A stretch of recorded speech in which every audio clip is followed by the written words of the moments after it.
Hi പ്രിയമുള്ള സുഹൃത്തുക്കളെ, സ്ത്രീകൾക്കെതിരായ കുറ്റകൃത്യങ്ങളിൽ ഉൾപ്പെട്ട പ്രതികളെ ശിക്ഷിച്ച സംസ്ഥാനങ്ങളിൽ രാജ്യത്തെ 1-ാം സ്ഥാനത്ത് എത്തി നിൽക്കുകയാണിപ്പോൾ ഉത്തർപ്രദേശ്.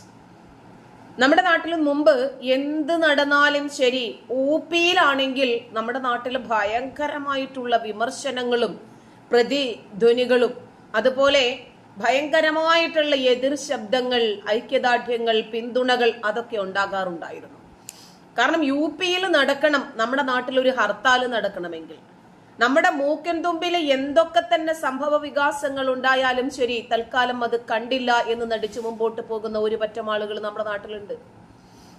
അതുകൊണ്ട് ഏറ്റവും കൂടുതൽ സ്ത്രീകളും അതുപോലെ പെൺകുഞ്ഞുങ്ങളും അക്രമത്തിന് ഇരയാകുന്ന ഈ കേരളക്കരയിൽ ഇരുന്നുകൊണ്ട് തന്നെ യുപിയിലേക്ക് എത്തി നോക്കുന്ന ആളുകൾ പഴയ യുപി ആയിട്ടുണ്ട് ഇപ്പോൾ കേരളം എന്ന യാഥാർത്ഥ്യം ഇനിയെങ്കിലും മനസ്സിലാക്കും.